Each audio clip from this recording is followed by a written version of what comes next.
그럼 열릴 것이다. 찾아라. 그럼 찾을 것이다. 그러니까 우리가 하는 일은 정말 하나님한테 매달려서 열심히 기도하고 주시옵소서 주시옵소서 하면 하나님께서 그 믿음과 그 정성을 보시고 주신다. 이런 생각들을 해요. 근데 안 그렇습니다. 그것은 잘못 해석한 겁니다. 잘못 이해한 겁니다. 성경에서 구하라, 찾으라, 두드려라, 하나님 앞에 기도하면 응답해 주신다. 이것이 우리가 생각하는 기도만 하면 된다. 이렇게 생각하면 안 된다는 거죠. 기도라는 것은 제가 뭐라고 그랬죠, 여러분? 기도는 뭐라고 그랬습니까, 제가? 우리의 소원을 하나님께 비는 게 아니에요. 기도는 그런 게 아니에요. 기도는 우리가 옳다고 믿는 것. 그것을 하나님 앞에 고백하고 그것을 실천하는 거예요. 네. 굉장히 중요한 거라고 생각을 합니다. 그렇기 때문에 우리가 하나님 앞에 무언가를 구한다는 것은 뭘 구해야 됩니까? 먼저 그 나라와 그 의를 구하라고 하셨죠. 그 나라와 그 의라는 것은 뭘까요? 하나님의 나라의 그 가치가 이 땅에 실현되어지는 모든 것들. 그러니까 우리가 구한다고 한다면 이 땅에 공의를 위해서 구할 수 있고 평화를 위해서 구할 수 있겠지만 물론 그것도 굉장히 중요한 구해야 되는 겁니다. 또 경우에 따라서는 나의 어떤 나의 삶 속에서 내가 하나님 나라의 가치대로 살지 못하고 있으니 그 가치대로 살 수 있도록 좀 힘주십시오. 또는 내가 속해 있는 어떤 공동체가 하나님 나라의 그 가치에 동떨어진 것이라고 한다면 그 가치가 이 공동체 안에서 실천되어질 수 있도록 이루어질 수 있도록 해달라고 기도하는 그런 내용들이죠. 뭘 먹을까 뭘 마실까 그걸 구하지 말라고 했잖아요. 예수님 분명히 말씀하셨어요, 여러분. 그죠? 그쵸? 예? 우리의 기도를 들으시는, 우리가 기도하는 그 대상이 되시는 그분이 기도하지 말라고 하는 것을 우리 연락에 기도하고 있고, 이건 기도해야 된다고 하는 건 기도 안 하고 있어요. 그렇죠? 그 나라와 그 의를 구하는 자에게 이 모든 걸 더하신다고 하셨잖아요. 정말 하나님 믿는다고 한다면 가장 중요한 것은 신앙생활이라는 것은, 신앙이라는 것은 우리의 우선순위가 바뀌는 거예요. 성경이 말하고 있는 것들로 바뀌는 거죠. 제가 지난주에 지난주까지 이 경제 문제와 관련된 설교를 했어요. 제가 그 한 의도가 무엇인지 여러분 아실 거예요, 여러분들은. 근데 한동안 연락이 없었던 제 동기가 있어요. 신학교 때 같이 공부했던 동기가 전화가 왔어요. 갑자기 제 생각이 나서 저희 교회 홈페이지 들어가서 설교를 들었는데 저보고 그러더라고요. 너 미치지 않았냐? 이러더라고요. 목사가 어떻게 그런 설교를 할 수 있냐는데, 돈에 대한 윤리와 도덕과 하나님 앞에 11조 잘 내고 이런 설교만 하면 되지. 지금 네가 그런 설교를 하면 되냐? 이런 얘기를 하더라고요. 그건 설교라도 할 수 없다. 이런 얘기를 하더라고요. 모르겠습니다. 그거는 그 친구의 판단이니까, 생각이니까 제가 뭐라고 할 수 없지만, 제가 그렇게 하는 의도를 제가 얘기를 했어요. 그랬죠. 친구야, 너 나가서 한 푼이라도 네가 일해서 돈 벌어본 적이 있냐? 내가 그랬어요. 예전 같으면 저도 얘기 못하죠. 나는 하나님 주신 것만 먹고 산대요. 근데 그 하나님 누구를 통해서 너에게 공급해 주시냐? 결국 다 성도가 헌금 아니에요. 성도들이 돈을 어떻게 버는지, 사회생활을 어떻게 하는지 그거 한번 생각해 본 적 없냐? 11조를 낸다는 게 그게 얼마나 큰 믿음인 줄 아냐, 내가. 그건 당연한 권리라고 교회에서 주장할 수 있는 게 아니다.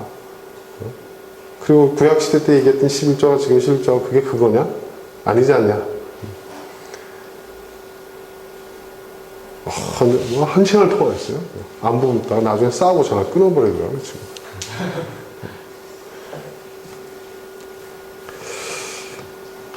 우린 그래요. 무슨 얘기냐면, 우리가 신앙생활 열심히 하고, 기도 열심히 하고, 하나님 마음에 들면, 하나님 물질의 축복 주신다, 이거야. 물질의 축복 구해라. 그럼 하나님 주신다, 이거죠. 그러니까 사회생활 열심히 안 하고, 그 경제 이런 거 알 필요는 없다. 그냥 우리는 그냥, 열심히 하나님 앞에 충성만 다하면 하나님 다 부어주신다. 이렇게 생각을 해요. 그죠? 그리고 교회 헌금을 얼마를 했다. 하면 하나님 30배, 60배, 100배로 돌려주신다. 그러니까 헌금하는 거는 저금하는 것이다. 그리고 이 땅에 살 때 하나님 물질의 축복으로 그 이자를 나눠주신다. 뭡니까 이게 지금? 예? 솔직히 말해서 그런 식이 아니에요. 근데 그게 아니에요. 저는 뭐냐면 여러분 그리스도인도요 세상에서 부자가 되려면 경제단념이 있어야 된다는 거예요. 그리고 열심히 살아야 된다는 거예요. 세상을 알아야 되고 지혜로워야 된다는 거예요. 맨날 물질의 문제 갖고 시험 들고 왜 하나님 나에게 물질 그래서 시험 그런 것들을 왜 계속 반복하냐는 거죠. 근본적으로 해결해 보자는 거예요. 근데 모든 게 그래요. 건강도 마찬가지입니다. 제 개인적으로 좀 말씀을 좀 드릴까요? 여러분 보시기에 저 살 많이 빠지지 않았어요? 엄청 많이 빠졌죠? 네. 제가 지금 한 거의 10kg 가까이 빠졌어요. 거의. 그리고 지금 계속 빠지고 있어요. 왜 그럴까요? 건강이 안 좋아지세요? 아닙니다. 건강 굉장히 좋아졌어요. 저 지금 당뇨약도 안 먹고 있어요. 안 먹는데 지금 당뇨 지수가 거의 정상이에요. 그리고 혈압약도 안 먹고요. 네. 여러분 잘 모르셨지만 제가 상당한 지병에 시달리고 있었어요. 네. 모르셨죠? 간도 안 좋아지고 당뇨약, 혈압약 오래 먹으면요 간, 신장 다 고장나거든요. 네. 굉장히 힘들었어요 제가. 티를 안 냈죠. 근데 지금은 어떻게 이렇게 나아졌을까요? 기도하고 네. 하나님 일 열심히 하면 하나님 건강 책임져 주시겠죠. 그래서 하나님께서 치료의 광선을 발하여서 저를 그렇지 않아요. 근데 예전에 제가 그렇게 생각한 적이 있었어요. 예전에 제가 이 신장에 여러분 그 신장 결석이 있었어요. 올해 전에 제가 한번 간증을 해본 적이 있기 때문에 여러분 아실 거예요. 근데 그 돌이 엄지손가락만 했어요. 굉장히 큰 겁니다. 네. 그러니까 의사가 이거는 수술해서 빼내야 된다는 거예요. 네. 근데 왠지 그게 믿음 없는 행동처럼 제가 보였어요. 목사 입장에서. 예전 얘기입니다. 아주 예전 얘기예요. 네. 그리고 수술하는 게 겁나더라고요, 제가. 그래서 제가 하나님 기도했죠. 하나님 치료해 주십시오. 네. 네. 신장도 소원고 기도했어요. 근데 정말 기적과 같은 일이 일어났어요. 그러고 나서 한 달 뒤에 다시 이렇게 찍었는데 의사가 뭐라고 그러냐면 돌이 어디 갔죠? 이러더라고요. 돌이. 네. 그러니까 돌이 있었던 자리도 있어요. 보여요. 저도 이 사진 보니까. 없어진 거죠. 근데 제가 병원에서 이렇게 나오면서 역시 하나님 살아계시는구나. 그래. 내가 기도 열심히 하고 하나님 앞에 내가 정말 믿음으로 바르게 살면 하나님이 이렇게 건강을 책임져 주시는구나. 그리고 교인들 앞에 제가 간증을 했죠. 교인들도 아멘 할렐루야. 아프면 저한테 또 기도해달라. 네.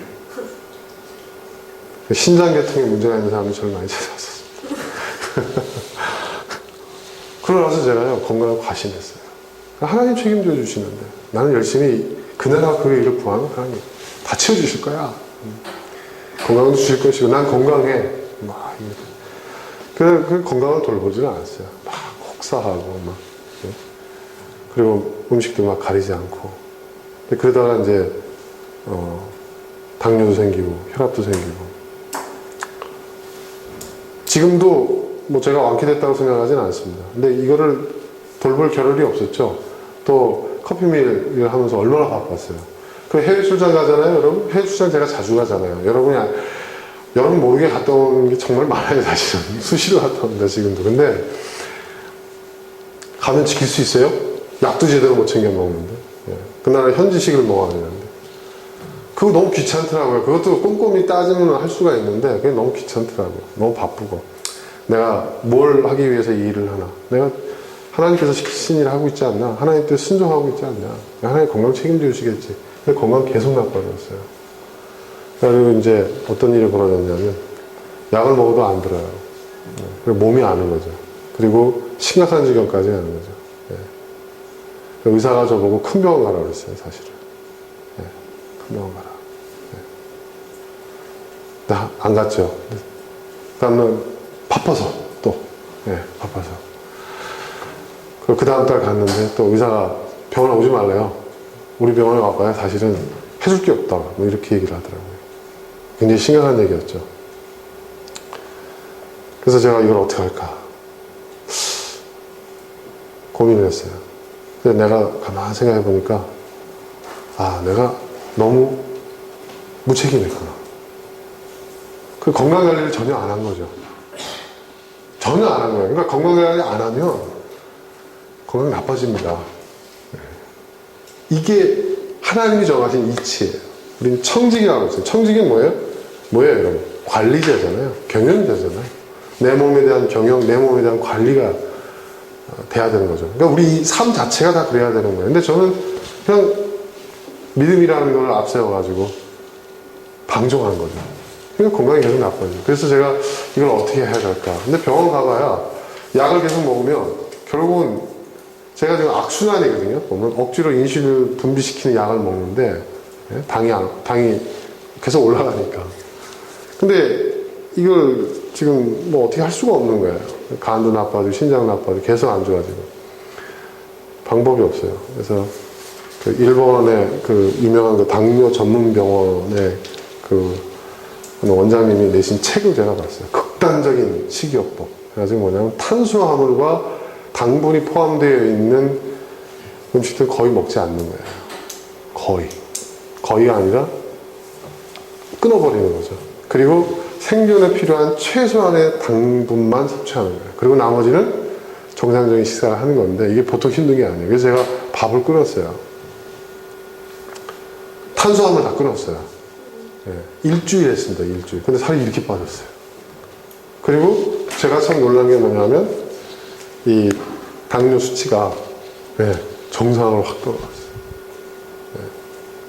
그러니까 제가 이건 뭐냐면 이렇게 특효를 봤다. 그러니까 여러분들 이렇게 하십시오. 약장사 하려고 하는 게 아니고 제가 얘기하고자 하는 것은 근데 그렇게 그걸 지키기 위해서 굉장히 힘들더라고요. 예. 이젠 저한테 이제 빵 먹으라 소리 하지 마십시오. 너무 힘든 거예요, 그런 게. 그래서 지금 또 제가 외부에서 얼마나 많은 사람들 만납니까? 그죠? 대기업 임원들도 만나기도 하고, 거래처도 만나고, 막 만나는데, 그러면 식사를 해야 하는 자리, 또 뭐, 간식을 먹어야 되는 자리, 그런 거 있잖아요. 그러거든요. 이걸 먹어야 되나 말아야 되나. 근데 그거를, 예전에 제가 아는 그 거래처 오는 사장님도 그런 게 있어요. 뭐 간식을 딱 드렸더니 제가 지금 당 때문에 못 먹겠습니다 했더니 그런 얘기를 하니까 제가 조금 무슨 생각이 드냐면 아니 뭐 그래도 드는 신용이라도 좀 그렇게 그랬어요 제 느낌이. 그래서 저도 그런 인상을 주면 안 되겠다 해서 주시면 맛있게 먹겠습니다 먹고 막 그랬거든요. 근데 이번 주에도 혼자 밥 안 먹고 참는 건 가능한데 그런 그 사회 활동을 하고 비즈니스를 할 때 영업 활동할 때 만나는 사람들이면 어떻게 해야 되나. 그래서 제가 결단을 했죠. 단 거 이렇게 주면, 주스 주면 저는 물 주십시오. 그리고 무슨 뭐 이렇게 떡하고 뭐 케이크 같은 거 나오면 제가 지금 속이 안 좋아서 못 먹겠습니다. 죄송합니다. 저 그런 거 굉장히 좋아했거든요. 그러니까 아시잖아요, 여러분, 제 식성은. 너무 힘들었어요. 근데 그렇게 관리를 하니까 제 얘기는 뭐냐면 그게 의학적으로 어떠다 이걸 얘기하는 게 아니라 일주일을 제가 제 자신에서 굉장히 엄격하게 적용을 해봤어요. 지금 제가 태어나서 이렇게 저 자신에 대해서 건강관리와 먹는 거를 신경 써본 적이 없어요. 운동도 많이 했어요. 밥 먹고 나서 무조건 30분씩은 걷고 또 시간 있을 때마다 운동하고 계속 그랬어요. 그랬더니요, 그 당이 떨어졌을 때 여러분 나타난 증상이 있어요. 또 당이 막 치솟을 때 나타난 증상이 그게 없어지기 시작하는 거예요. 그리고 당이 없었을 때 제가 이제 의사 선생님들한테 물어보고 뭐 책도 보고 하니까 원래 사람의 주 에너지원은 지방이라고 하더라고요. 지방. 그러니까 당이 없을 때는 지방을 태운대요. 그러니까 신진대사가 막 왕성해지니까 막 식은땀이 나요. 근데 이 식은땀이 저는 처음에 걱정을 했어요. 이게 뭐 좀 당과 관련된 부분에서 이게 된 거. 그게 아니라 몸에 열이 이제 생기는 거예요. 그러면서 이제 지방을 연소시킨다. 그러니까 살이 쭉쭉 빠지기 시작하는 거예요. 근데 저는 겁먹었죠. 야, 이거 잘못돼가지고 빠지는 거 아닌가? 근데 당이 일정하게 유지가 되는 거예요. 그래서 이건 이제 나중에 의사 선생님한테 검사가 들어가기는 해야 되는데, 근데 중요한 건 제가 얘기하고자 하는 것은 몸 컨디션이 지금 굉장히 좋아요, 제가. 가볍고, 예. 그리고 뭐라 그럴까요? 좀 정서적으로도 좀 안정된다고 할까요? 좀 초조함도 많이 없어졌고, 편안해요, 몸과 마음. 그래서 제가 얘기하는 것은 뭐냐면, 건강도 하나님 건강하게 해주십시오 하고 기도한다 해서, 그래, 너 나한테 이쁘니까, 이뻐 보였으니까, 내 마음에 드니까 내가 너 건강 줄게. 이렇게 생각하면 안 된다는 거예요. 물론 건강을 주시는 것도 하나님이시지만, 생명의 근원이시니까. 하지만, 하나님 주신 생명을 잘 관리해야 건강해진다는 거죠. 무슨 말인지 이해되시죠, 여러분? 그러니까 우리의 신앙의 우리의 그 관점이 바뀌어져야 된다는 얘기를 하는 거예요, 제가 하는 이 요법이 효과가 있으면 여러분도 써보십시오. 이게 아니라, 제가 말하는 건 또, 지난번에 경제와 관련된 여러 가지 얘기도 한 이유도 그거예요. 우리가 경제 관리 제대로 안 하면, 우리도 거지 될 수 있다는 거죠. 예. 실제로 제가 그리스도인들 가운데서 이 쪽박찬 사람을 많이 봤습니다. 예. 정말 그래요. 그런 사람 저 많이 찾아와요. 목사님 도와달라고 하면. 예. 건강도 마찬가지예요. 하나님이 다 주시는데 뭘 그냥 열심히 하나님 섬기고, 그게 아니라는 거죠. 하나님께서 이 세상을, 우리의 인생을 움직이는 그 원리가 그게 아니라는 거예요. 예. 그 굉장히 중요한 문제라는 거죠. 그러니까 모든 것이 그렇다는 거예요. 건강 문제도 그렇고, 우리의 어떤 일상생활 모든 문제들이 그렇다는 거죠. 인간관계도 마찬가지예요. 오늘 이제 주제가 관계에 대한 거예요. 우리가 얼마나 이 관계 때문에 힘들어하고 또 관계 때문에 왜 시험이 됩니까? 그렇죠, 여러분? 그럼 이 관계도, 하나님 저 사람 변화시켜주세요. 이 상황 이렇게 바꿔주세요. 기도만 한다고 해서 그게 해결될 것 같아요? 여러분 해결된 적 있어요? 없잖아요. 별로 없어요. 그냥 덮어놓고 넘어가는 거지. 그렇지 않잖아요. 관계도 마찬가지라는 거죠. 우리가 어떻게, 그래서 성경은 말하는 거예요. 지혜를, 이 본문의 말씀이 정말 우리에게 많은 것을 지금 시사하고 있어요. 나의 형제 자매 여러분, 여러 가지 시험을 빠질 때 그것을 더할 나위 없는 기쁨. 그래서 기쁨이라는 것은 시험이 들었다 기쁘다 이런 차원이 아니라고 했죠. 그것은 뭐예요? 그것을 기회로 생각하라. 더할 나위 없는 기쁨. 이것은 무슨 의미냐 하면은 그 시험을 통해서 그 시험을 극복할 수 있는 뭐예요? 믿음의 실행, 인내를 납니다. 자, 인내. 근데 이 인내라는 게 뭐라고 그랬죠? 인내력이라는 게 단순히 견디고 참고 이것도 지나갈 거야. 이게 아니라고 그랬죠. 이 인내라는 건 뭐예요? 그 시험을, 그 문제를 극복해 나가는 그 과정, 끝까지 그것을 포기하지 않고 그것을 극복해 나가는 그 과정, 극복의 과정이라는 거예요. 인내력이라는 거죠. 단순히 미련 곰탱이처럼 그냥 어금니 꽉 깨물고 참자고 있는 그게 아니라는 거예요. 그 인내력을 통해서, 그게 뭐예요? 그 인내력이라는 것이 결국은 그 문제와 그 시험과 시련을 극복해 나가는 그 과정인데, 그걸 통해서 우리는 어떻게 되느냐? 그 과정을 통해서 우리는 더 성숙한 사람이 되어진다는 거예요. 이게 중요한 거예요. 그러니까 시험이 올 때마다 우리가 그 시험을 피해 다니거나, 하나님 저 질문 갖고 하나님 저 시험 사라지게 해주세요. 시험에 들지 말게 해주세요. 이거로 끝날 게 아니라, 이 시험이 왜? 이 시험에 대해서 우리가 연구하고 분석하고 도전하고, 그리고 시험을 극복하고자 해야 된다는 거죠. 그러면 어떻게 되겠어요? 우리가 그걸 극복해내면 어떻게 되죠? 그 시험은 뭐예요? 반복되지 않겠죠. 그 시험을 이겨낼 수 있으니까 그만큼 나는 성숙한 사람이 됐으니까. 이게 중요한 거라는 거죠.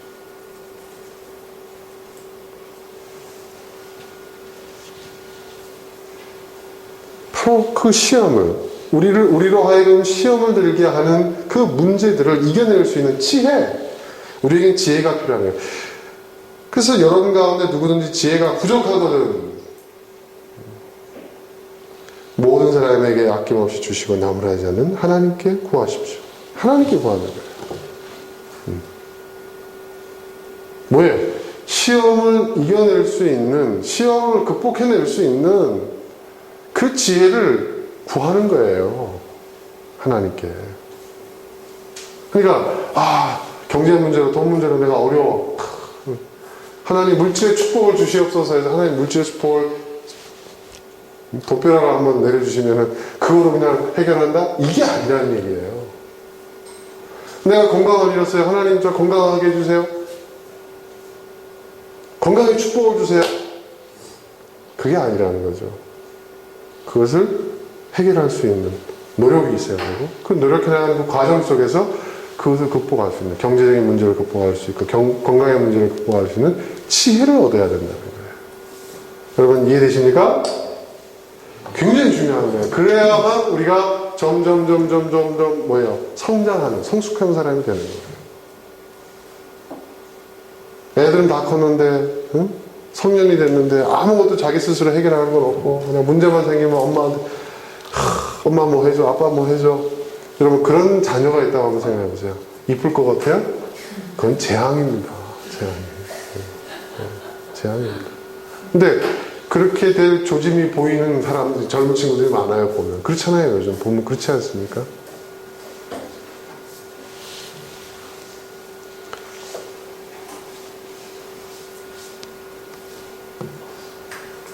그러니까 우리가 구해야 될 것은 그거예요. 그런 걸 구해야 되는 거예요. 그런 걸. 근데 이걸 몰라요, 사람들이. 자꾸 헷갈려요. 마치 하나님을 무슨 영원한 능력을 갖고 있는 램프의 지니와 같은 그냥 원하는 거, 바라는 거, 구하는 거 다 주시는 그런 분으로 생각해요. 그거는요, 그게 샤머니즘이에요. 그게 기복신앙이에요. 그거는 우리 기독교 신앙이 말하고 있는 믿음이 아니에요. 그거와 헷갈려서는 안 됩니다. 물론, 우리가 간절히 바라고 소원하는 것을 하나님께 아뢰을 수 있어요. 그러나 그 응답을, 그 결과물을 우리가 하나님 앞에 요구하거나 끌어내릴 수 있는 것은 없다는 거예요. 그것은 신앙이 아니라는 거예요. 이번에 제가 이 건강관리를 한 일주일을 철저하게 한번 해보면서 제가 또 뭡니까 사실 그 건강관리 그 전에도 했어요. 더 했는데 이번 한 주를 더 집중적으로 했는데 제가 한 달쯤 됐어요. 한 달쯤 되니까 몸무게가 거의 10kg 가까이 빠지고 혈당, 혈압 이게 다 정상으로 돌아오고 또 제가 아침에 일찍 눈이 번쩍번쩍 띄어져요. 아침에 일하기 정말 힘들었거든요, 제가. 그래서 제 컨디션이 다르다는 걸 느끼게 되는 거죠. 몸이 편하니까. 그리고 제가 이 만성 설사에 시달렸는데 그것도 싹 없어졌어요. 네. 자세히 말씀드릴 수는 없지만 황금색 거기까지만. 그래서 제가 이럴 수가 있나. 매일 건강을 달라고 기도만 했던 거예요, 저는. 그러니까 마음 먹고 정말 일주일 동안 그리고 한 달 전부터 독하게 내가 마음 먹고 이제 해보니까 그렇게 되더라고요. 그리고 밤에 예전에 제가 야간을 정말 많이 해요. 워커홀릭이죠, 저도. 근데 저희 직원들도 열심히 일을 하거든요. 야간하면 또 밤에 어떻게 됩니까? 또 야식을 해야 되잖아요, 또. 와서 얘기해요. 대표님 배고파요 이런다고요. 어떡합니까? 집에 가서 해결해 이럴 수 없잖아요. 그러면 회사 버림카드 주면서 가수님 먹고 싶은 거 사와 이러면 뭐 사오겠어요. 그렇죠. 떡볶이 만두 제일 빠지지 않는 게 치킨 이런 거. 그러면 또 이제 막 이렇게 해놓고 이제 먹자고 하면 또 안 먹을 수 있어요. 먹다 보면 또 과식하게 되고 그거 먹으면 또 얼마나 더 탄산음료 얼마나 많이 마시겠어요. 밤 11시 12시 이런 시간에 그렇죠.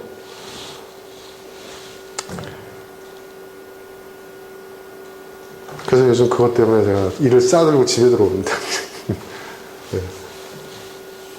집에서 일한다. 야식도 다 끊었고 한 달 동안. 근데 그러니까 몸이 달라요. 제가 얘기하고자 하는 것은 바로 그거라는 거죠. 건강 주시옵소서 기도만 하는 건강 주시는 게 아니라 어떻게 하면 건강할 수 있을까? 내 신체 데이터를 알잖아요, 제가. 또 병원 다니고 있으니까 그 검사 결과 이런 걸 놓고 열심히 이제 지혜를 구하는 거죠. 그리고 그 지혜를 실천했을 때 그 결과가 나타나는 거예요. 저는 너무 놀랐어요. 이렇게 빨리 나타날 줄은. 너무 극단적인 변화가 일어나니까 병원 가서 검사를 맡아봐야 될 것 같아요. 그래서 예전에 쓰던 그 당뇨 측정기를 제가 못 믿겨가지고 이거 고장났나 보다. 그래서 새 걸 샀어요, 새로. 그걸 해보니까 똑같아요. 괜히 돈만 들인 것 같아요. 그래서, 네, 아무튼. 근데 그런 거라요. 이거 하나의 예입니다. 하나의 예거든요. 그러니까 여러분들도 우리가 신앙생활 할 때 우리가 하나님께 구한다는 거지, 무엇을 구하는 건지를 알아야 된다는 거예요. 굉장히 중요한 거예요. 네. 뭐, 구한 대로 얻으리라. 그러니까 우리가 구한 대로 얻으리라 하니까 뭐든지 구하면 다 주신다. 그렇게 생각하면 안 된다는 거죠.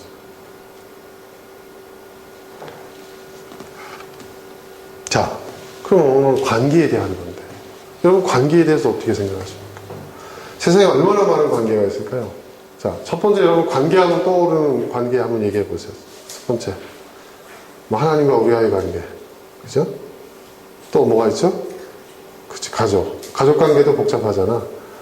좀 세분하면, 그 친구 관계도 있고, 엄마, 아빠, 그리고 부모님과 자녀의 관계가 있고, 그치?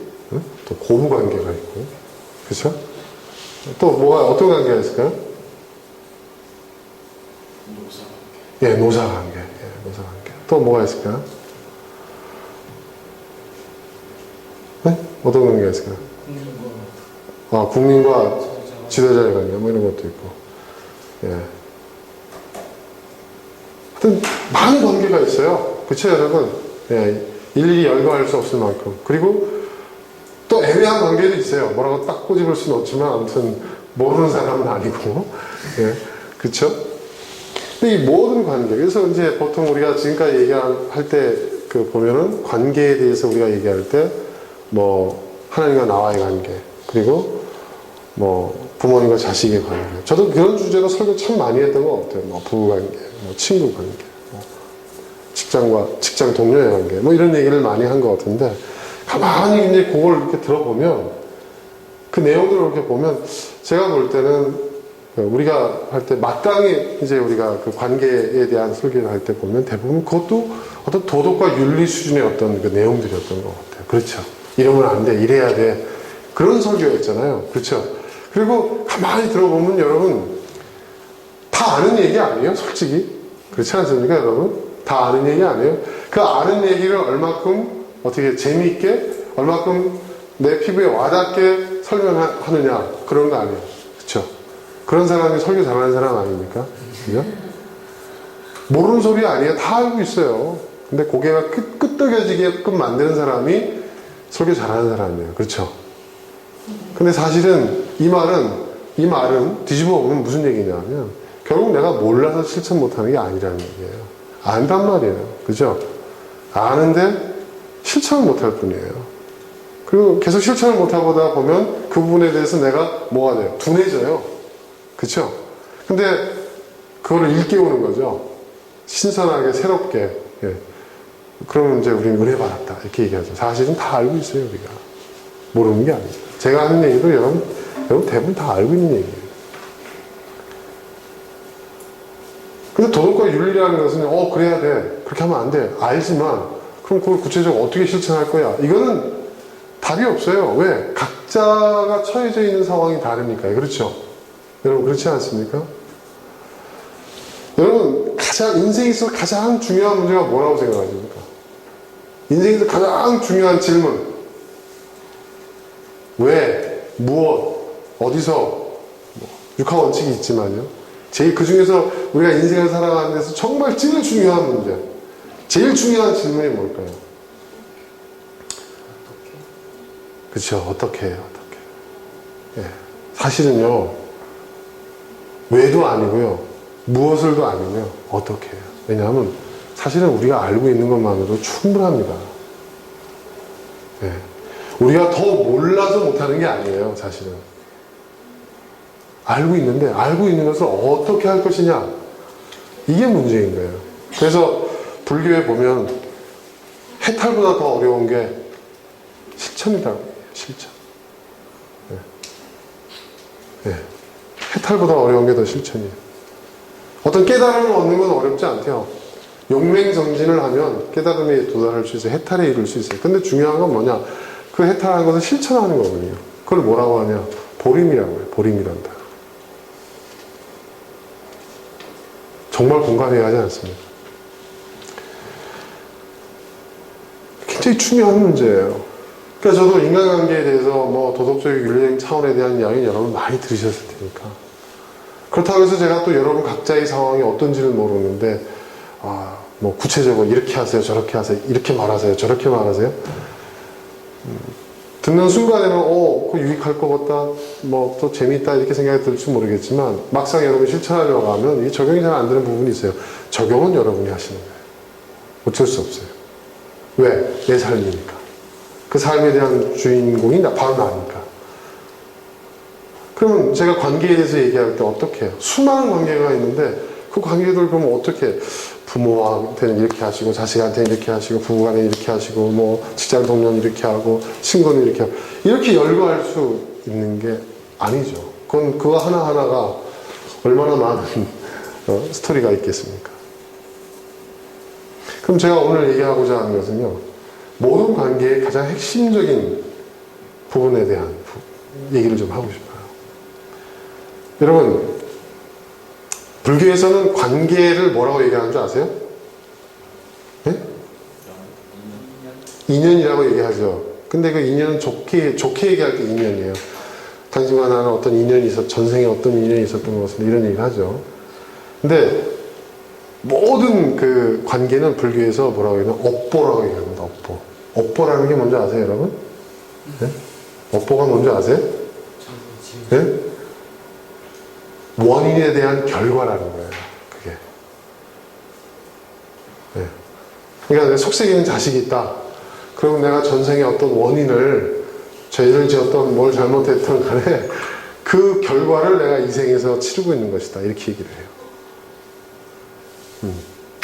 근데 저는 거기에 동의할 수 없어요. 왜 동의할 수 없냐? 그 원인과 결과, 인과 응보 뭐 이런 원리에 대해서는 제가 동의가 돼요. 왜? 그건 성경도 그렇게 가르치니까. 뿌린 대로 거둔다고 했으니까. 그 성경의 가르침과 일치하거든요. 그건 뭐 근데 저는 전생이라는 개념, 전생의 어떤 죄가를 이 생에서 치른다. 이런 부분에 대해서는 저는 좀 그렇게 생각해요. 왜냐하면, 이게 사실 불교의 그러한 업보가, 불교를 비판하는 게 아니에요.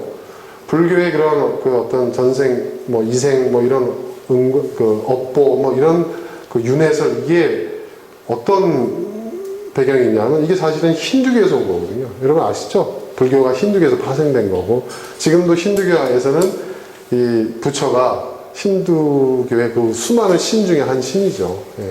그러니까 힌두교는 뭐예요? 신자들이 수많은 신이 있는데 그 중에 하나를 믿는 거죠, 자기가. 주신으로. 또 어떤 상황이 됐을 때 그 신을 믿는 거죠.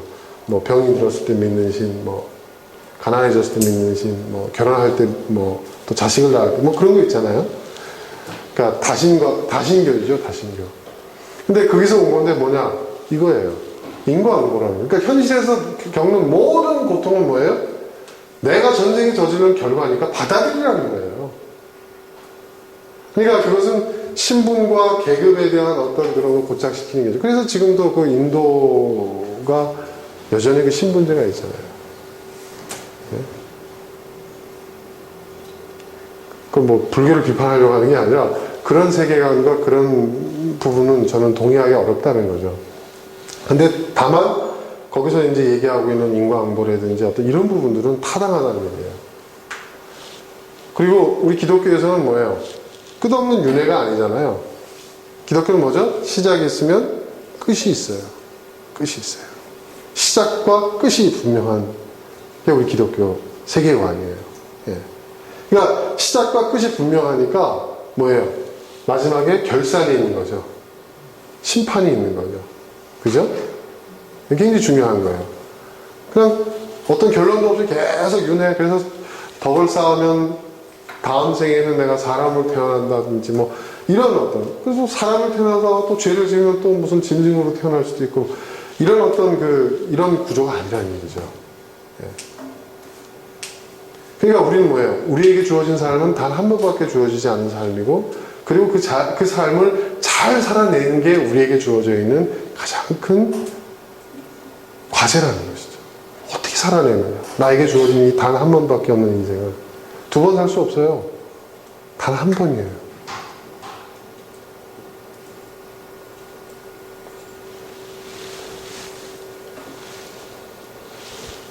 근데 여러분, 삶이라는 걸 한번 생각해 보세요. 여러분, 그 무인도에서 표류하는 그 로빈슨 크루소의 삶, 예, 그것도 삶이죠. 하지만 그 삶이 우리가 정상적으로 우리가 살아가는 인생의 어떤 삶이라고 얘기하기는 어렵죠. 고립되고 혼자서 사는 삶이죠. 근데 또 거기서도 보면 너무 외로워가지고, 예, 그죠? 프라이데이 알아? 프라이데이? 그 친구? 또, 뭐 그런 어떤 그 외로움 때문에. 그러니까 인간은 기본적으로 관계를 지향하게 돼 있어요. 그리고 혼자서는 살 수 없어요. 그래서 인간이라는 말이 뭐예요? 그 간자는 사이간자잖아요. 사랑과 사랑. 그게 인생이라는 거죠. 사랑과 사랑. 근데 여러분, 이 관계가 참 좋기도 하지만 어떨 땐 이 관계가 너무 힘들 때가 있죠. 우리의 삶을 풍성하게 만드는 것이 인간관계이기도 하지만 또 어떨 때 우리의 삶을 정말 힘들게 하는 것도 인간관계예요. 여러분 가만히 생각해 보세요. 여러분 힘들게 하는 것들 한번 생각해 보세요. 사람 아니에요? 관계 아니에요? 그렇죠? 그리고요, 어릴 때는요, 뭐 이사 간다든지 뭐 그렇잖아요? 전학 간다든지 그러면 어떻게 그 관계가 어떻게든 뭐 이렇게 정리가 될 수 있고 뭐 이런 게 있었어요. 근데 어른이 되잖아요. 어른이 되면 이게 안 돼요. 성인이 돼 갈수록, 나이를 더 먹어갈수록 그 관계의 그 마음속에서 자유로워질 수가 없어요.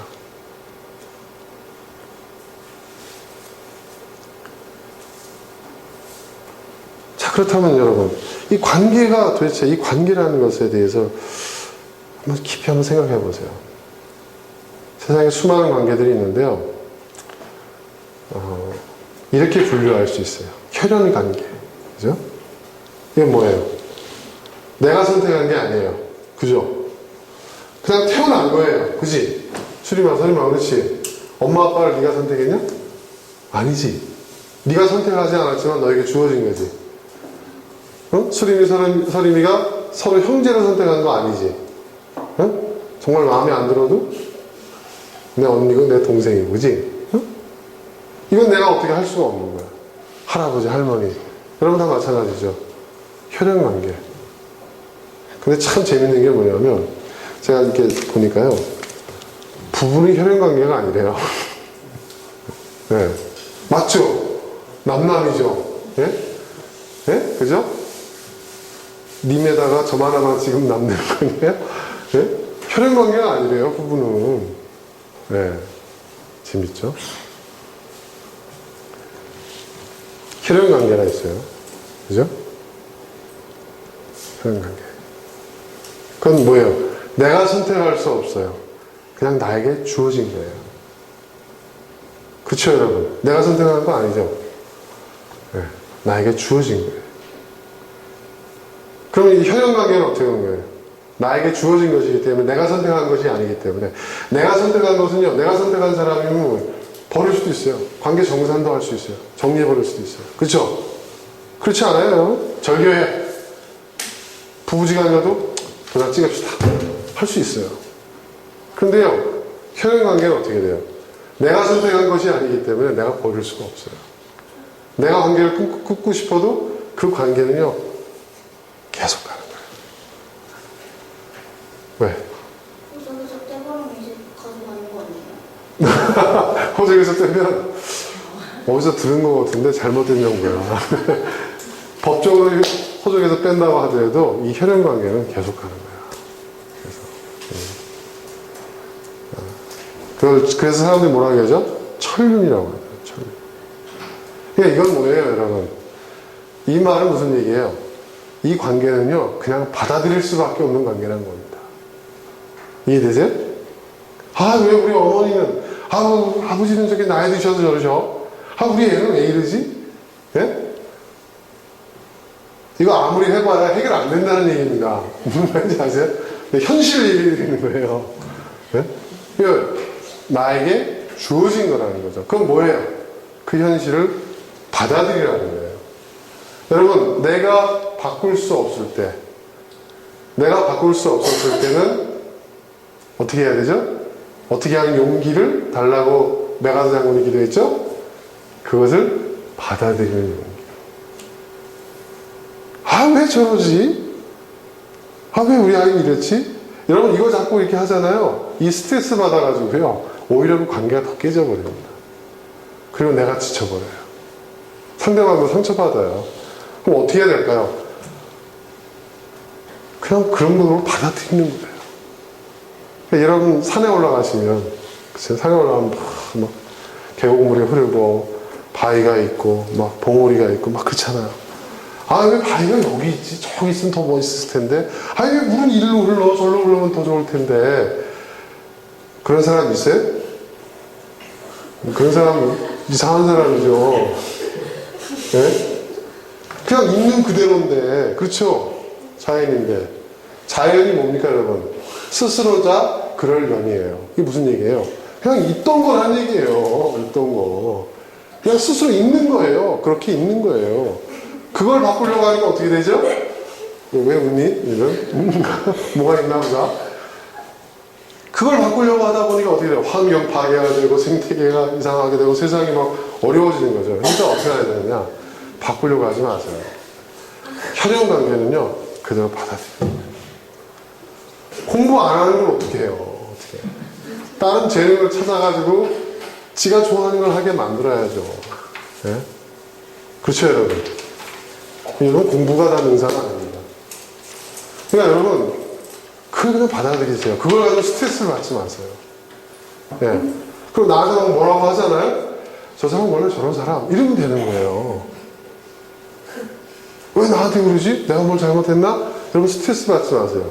자, 개울가를 건너가는데 어떻게 개울가를 건너가면 어떻게 돼요? 옷이 젖어야 안 젖어요? 젖습니까? 안 젖습니까? 젖죠.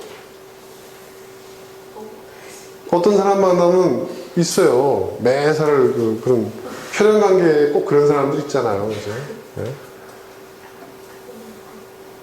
그럼 어떻게 해요? 아, 내가 개울을 지금 건너나 보다. 그래서 젖었구나.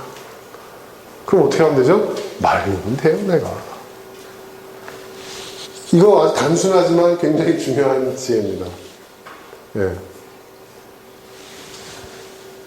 지금도 저희 아버님은 저를 보면, 모든 자식이 다 그래 보이겠지만, 저희 아버님 성격이 보통 분이 아니시거든요. 또 서울법대 출신 아닙니까? 예? 그리고 은행에서 오래 계셨기 때문에 이 숫자, 논리 엄청나게 밝으신 분이에요. 그러니까 저만 만나면 또 제가 사업을 한다고 하니까 위태위태 하신 거예요. 항상 봐도. 그리고 은행에 그 전문이사 자리까지 갔으니까 대기업 총수들 만나고 그런 임원들 만나면서 그 사람들이 어떻게 기업을 경영하는지, 그 사람들 얼마나 숫자에 빠른지, 밝은지 이런 거 아시잖아요. 그래서 저는 답답하거든요. 그러니까 막 맨날 있어요, 예전에. 제가 요즘 다시 그 10대로 돌아간 느낌이에요. 아버님 막 그런 얘기하면. 스트레스 많이 받았는데, 근데 또 가만히 생각해보니까 제가 바보 같은 생각을 하고 있었잖아요. 맞아. 우리 아버님이 원래 성격이 저랬어.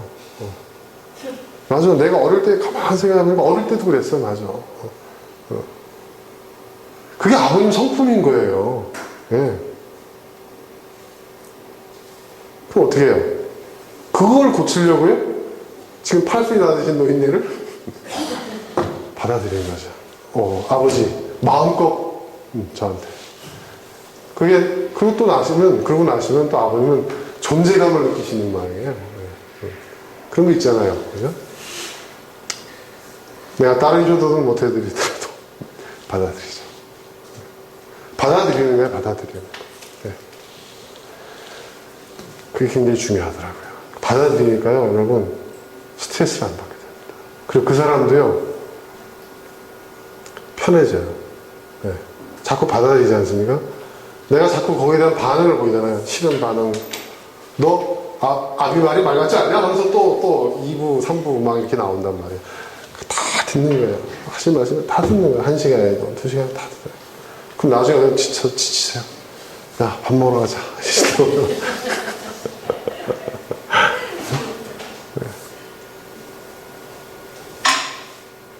물론 그걸 견뎌내는 게 쉽지는 않아요. 근데 제가 그랬죠. 그건 우리에게 주어진 운명인 것 같아요. 받아들여야 됩니다. 아셨습니까, 여러분? 받아들이자. 따라해보세요. 받아들이자. 혈연 관계는 받아들이자. 네, 받아들여야 됩니다. 한 아이는 굉장히 지금 침울해 있고, 한 아이는 굉장히 지금 밝아 있는데, 이게 무슨, 무슨 뜻이지? 자, 그런 거고요. 그 다음 또 관계가 있어요. 여러분, 이해관계라는 게 있어요. 세상을 살면서요, 정말 이해관계가 많습니다. 이해관계라는 게 뭐죠? 자, 이해관계가 뭐지? 아, 그래, 맞아. 어떤 나에게 이해득실이 있고, 나에게 좋은 게 있고, 나쁜 것이 있고, 그거로 맺어진 관계지. 그지? 어떤 관계는 나에게 이득을 주는 관계가 있고, 어떤 관계는 나에게 해를 주는 관계가 있는데, 이게 또 항상 이득만 주는 것도 아니고, 항상 해만 주는 것도 아니고, 이게 어떨 때는 이득도 줬다가, 어떨 때는 해도 줬다가 하는 이런 복잡한 것이 이해관계잖아요. 그렇죠, 여러분? 그렇지 않습니까? 지난 금요일 날 저희 직원들 제가 몇 주 동안 준비시켜가지고요. 어디 공기업 커피 납품하는데 제가 보내가지고 프레젠테이션을. 우리에게 주어진 시간은 딱 10분. 온갖 준비를 다 해가지고 드려보냈어요. 근데 거기 갔더니 우리가 누구누구하고 경쟁을 해야 되냐면 우리가 또 납품을 해야 되는 또 다른 기업이 거기 와 있는 거야. 네. 가만 보니까 우리 콩 갖고 일로 납품하려고 하는 것 같아. 근데 재밌는 게 뭐냐면 이 업체가 떨어지면요. 우린 이 업체에 콩을 못 먹어요. 우리가 되면. 그쵸? 무슨 얘기인지 아시죠, 여러분? 이거 어떻게 해야 돼요? 네? 예를 들은 거예요. 근데 인생살이가 그래요, 여러분. 그렇게 얽혀져 있어요.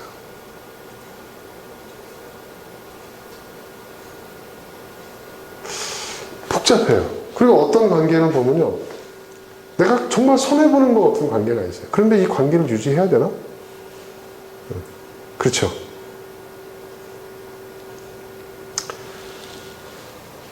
이해관계라는 거. 여러분, 이해관계에 어떤 한계가 있는지를 알면 여러분 정리하기 쉬워집니다. 여러분, 혈연관계는 어떻게 하죠? 살아있는 한은 갑니다. 영원하지는 않아요. 단 살아있는 한. 대상자와 하나가. 둘 중에 먼저 누가 가시든지 어떻게 되든지 않는 이상 그 관계는 계속 가요. 살아있는 한. 영원한 관계는 없습니다, 여러분. 성경에서 뭐라 했어요? 영원한 관계가 없다 했죠. 이거 굉장히 중요한 얘기예요. 바리새인들이 예수님을 시험하기 위해서 뭐 형제가 몇 형제가 있었는데 그 부인이 그쵸? 그 유대인들의 그 전통에 의해서 형제의 가족을 부양을 해야 되는. 그래서 아내가 되고 그래서 7째까지 갖고 이제 죽어서 천국 가는데 그럼 누구 아내냐? 시험하려고 하는 얘기였잖아요. 그때 예수님 뭐라고 말씀하셨죠? 뭐라고 말씀하셨어요? 너희가 천국을 오해했다 그랬죠. 그러면서 성경은 뭐예요? 네? 관계가 없다 그랬죠. 이 말을 또 오해하면 안 돼요. 이 말은 무슨 얘기냐면 영원한 관계는 없다는 거예요. 영원한 관계. 네. 여러분 세상에 영원한 것이 있을 것 같습니까? 우리 현실 속에서 영원한 건 없습니다. 네. 영원한 건 없어요.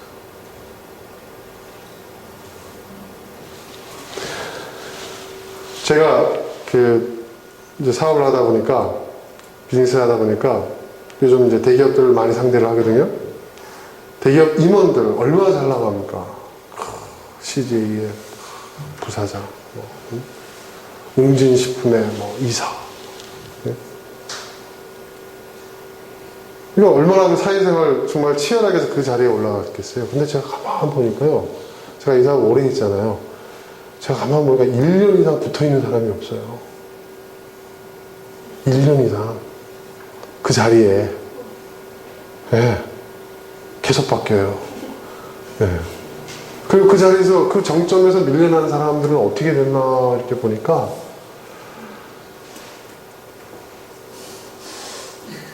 다 그래요, 사실. 예. 그러니까,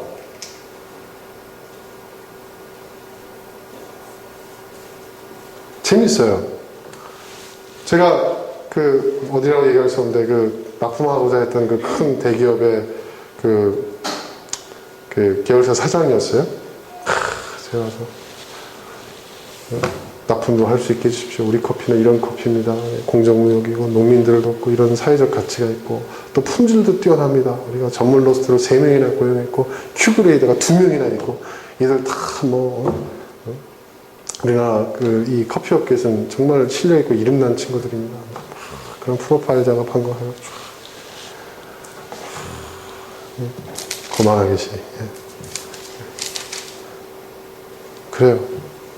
그럼 또 잘 보이려고 또 샘플도 갖다 주고, 식사도 대접도 하고, 봉투 준 적은 없지만, 뭐 좋아하십니까? 운동 좋아한다고, 골프 좋아한다고, 제가 골프를 못 치니까, 골프 치는 직원 보내서 같이 골프 치자. 그런 사람이 하루아침에 쫓겨났어요, 회사에서. 그럼 그런 자리가 많아서 막 영전할 거겠죠, 여러분? 그렇지 않아요. 그 사람이 저를 찾아왔어요. 일거리 없네요. 그런 얘기를 해요. 그럼 어떻게 돼요? 갑과 을의 관계에서 완전히 역전된 거죠? 예. 그런 경우가 정말 많아요. 그러니까 여러분, 대기업의 큰 임원들, 이런 사람들 부러워하지 마세요. 그 사람은 파리 목숨이에요, 내가 보니까. 예, 이사회 끝날 때마다 어떻게 될지 몰라. 제가 보니까. 그 좋은 거 아니에요. 내가 1년 이상 버티는 사람은 못 봤어요. 모르겠어요. 제가 있는 쪽이 유통, 도매, 이런 쪽이라서 그런지 모르겠지만, 실적 딱 발표나잖아요. 싸그리 다 모가지예요. 와, 전 부장급까지 모가지 시키는 회사도 봤어요. 예. 이름 대면 알만한데. 예. H, S, 이런 기업들. 예. 자, 다시 본론으로 돌아와서 이해관계에 의한 그러니까 대표적으로 어떤 게 있을까요? 납품회사와 납품을 받는 그런 대기업? 이런 것도 있을 수 있고. 또 여러분, 개인적인 그 관계 속에서도 그런 관계들이 많이 있죠. 그럼 이 관계가 또 우리 안에 엄청 스트레스를 줘요, 사실은. 그렇지 않습니까? 저는요, 여러분, 제가 보니까, 대기업, 우리 납품처에서, 대기업이든 우리 납품처에서 뭘 요구하잖아요? 그럼 무조건 야근해야 돼요. 예. 그걸 해줘야 되니까. 예. 너무 힘들죠. 우리 직원들도 힘들죠. 예. 놓치지 않으려면. 자, 이런 관계 속에서, 이런 관계를 계속 유지해야 되나? 근데 또 안 할 수도 없죠. 힘들어. 안 해버리면 어떻게 됩니까? 손가락 빨고 살아야 되잖아요. 그죠? 그럼 어떻게 해야 되는 건가? 이런 관계를 어떻게 해야 되는 건가? 저 고민 많이 했어요. 어떻게 하면 될 것 같아요, 여러분? 제가 아까 얘기했죠. 그 관계의 한계를 분명히 해라. 예. 내 삶에 여러 가지 영역이 있어요, 여러분. 예? 그죠? 근데 내가 일하고 있는, 내가 직장생활을 하고 있는, 또 내가 이해관계로서 그 사람과 얽혀있는 그 부분이 있어요. 그 부분에 울타리를 쳐버리는 거예요. 그 이상을 침범하지 않게끔 만드는 거예요. 이거 여러분 굉장히 중요한 얘기입니다. 네. 굉장히 중요한 얘기예요. 그리고 우리 한 가지 알아야 될 거예요. 이해관계는요, 돌고 도는 거예요. 그래서 하나의 이해관계를 얻었다고 해서 또 하나의 이해관계를 잃었다고 해서 여러분 일희일비할 필요 없어요. 계속 돌고 돼요. 그리고 일희일비하지 않으려면 제가 아까 얘기한 것처럼 울타리를 치셔야 돼요. 울타리. 이런 거죠. 저의 경우는, 여러분의 경우는 잘 모르겠고 저의 경우는 예를 들어서 굉장히 매출을 많이 올리던 그 거래처가 하나가 있었어요. 근데 이 거래처가 계속 물건을 적게 쓰기 시작하고 제가 전화를 해도 전화를 안 받기 시작해요. 나중에 알고 봤더니 딴 업체로 옮겨갔어요. 옛날 같았으면요, 제가 직원을 딱 소집해 놓고, 자, 이 업체 하나가 한 달에 우리한테 매출 이만큼 올렸는데 이게 빠져나갔으니까 이 나머지 채워야 될 거 아니야. 구해와! 그래. 응? 이거 어떻게든 빨리 해결해야 될 거 아니야. 아니, 대표 입장에, CEO 입장에서 어쩔 수 없어요. 회사 돌아가게 해야 되고, 직원 월급 줘야 되니까. 지금 저한테 딸려있는 이들 얼마나 많은 줄 아세요? 월급 줘야 되니까. 근데 요즘은 어떻게 하냐. 떨어졌다. 그럼 제가 사랑을 보냅니다. 보내요. 그리고 그동안에 감사했다고, 고마웠다고, 선물 왕창 해줘요. 그리고 이제 직원들한테 와서 그렇게 얘기해요. 야, 우리 이제 큰일 났다. 어떡하냐? 이렇게 얘기하지 않아요. 있는 그들의 상황을 정확하게 얘기해요. 이런 상황이다. 자, 그러면 이제 우리가 어떻게 해야 할지 알겠지? 그러면요, 직원들이요, 다음날 딱 오잖아요. 회의 때요, 대책 마련을 쫙 해와요. 네. 이 말은 무슨 말이냐? 여러분, 모든 이해관계는요, 1대1 관계가 아니에요. 그렇죠? 그렇지 않습니까, 여러분? 그 이해관계에 망이 있어요. 그래서 나와 같은 입장에서 이해관계가 이렇게 묶여질 수 있는 그룹들이 있단 말이에요. 그게 뭐 직장의 동료든 뭐 직원들이든 아니면 뭐 누구든 또 가족이 될 수도 있고요. 했을 때 제 얘기는 뭐냐면 그런 문제가 생겼을 때 그것을 함께 그 짐을 나눠야 된다는 거죠. 네. 혼자 지려고 하지 마세요. 혼자 절대 못 집니다. 굉장히 중요한 거예요. 그리고 이해관계가 하나 그 문제가 발생했었을 때에 나를 도와줄 수 있는, 내가 도움을 요청할 수 있는 것이 어디 있는지를 정확하게 봐야 돼요. 네. 우리가 어떤 문제가 발생했을 때 허둥대면서 막 아무나 찾아가서 막 이렇게 하거든요. 그렇죠? 여러분. 그게 오히려 더 위기를 야기시킬 수 있어요. 문제를 더 크게 만들 수 있어요. 네. 실제로 있었던 일입니다. 조그만 업체가 하나 있었는데 이 업체가 중요한 거래처를 잃었어요. 그러니까 큰일 났다. 우리 전체 매출의 30%를 차지하는 업체를 잃어버렸다. 해가지고요. 이걸 메꿔야 된다고 직원들 동원시키고 뭐 사장들 쫓아다니고 저한테까지 찾아와가지고 우리 좀 매출 좀 늘려주십시오. 우리가 30% 지금 축소가 돼가지고 큰일 났습니다. 뭐 당장 뭐 어쩌고저쩌고 이런 얘기 하니까요. 어떤 일이 벌어진 줄 아세요? 그 업체가 곧 망한다. 벌써 30%가 마이너스래. 그러면 계속 마이너스 그 업체 끝날까요? 보세요. 그렇게 되더라고요. 그리고 결국 그렇게 됐어요. 그 업체가 문 닫았어요. 그리고 그 사장이 어느 회사 또 직원으로 들어간 그 얘기를 제가 들었어요.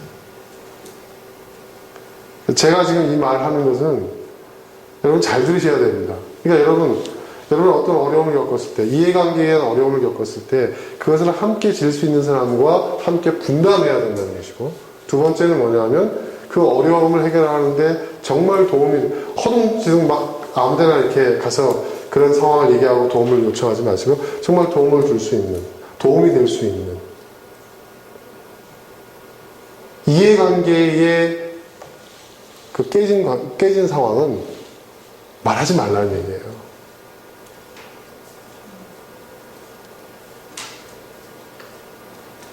무슨 얘기인지 아시겠죠? 그리고 또 하나 중요한 건 뭐예요? 제가 사람을 보냈다고 했죠? 지금은 깨졌지만은 나중에 다시 될 수 있어요. 그러니까 그쪽에서 어떻게 되냐. 그러면 우리는 커피는 안 쓰지만 식자재 일부는 쓸게요 하고 또 연락이 왔어요. 그게 지혜죠. 이해관계는 여러분 잘 다뤄야 됩니다. 근데 아까 제가 얘기한 대로 울타리를 치라고 했죠. 그 영역 이상은 넘어오지 않게끔 해야 된다는 거예요. 이해관계 때문에 건강도 잃을 수 있고, 가정도 파탄이 날 수 있고, 그죠? 내 개인의 삶도 없어질 수 있어요. 예. 그 선을 분명히 해야 된다는 거죠. 그 영역을. 자, 그 다음 또 어떤 관계가 있을까요? 네? 어떤 관계가 있을까요?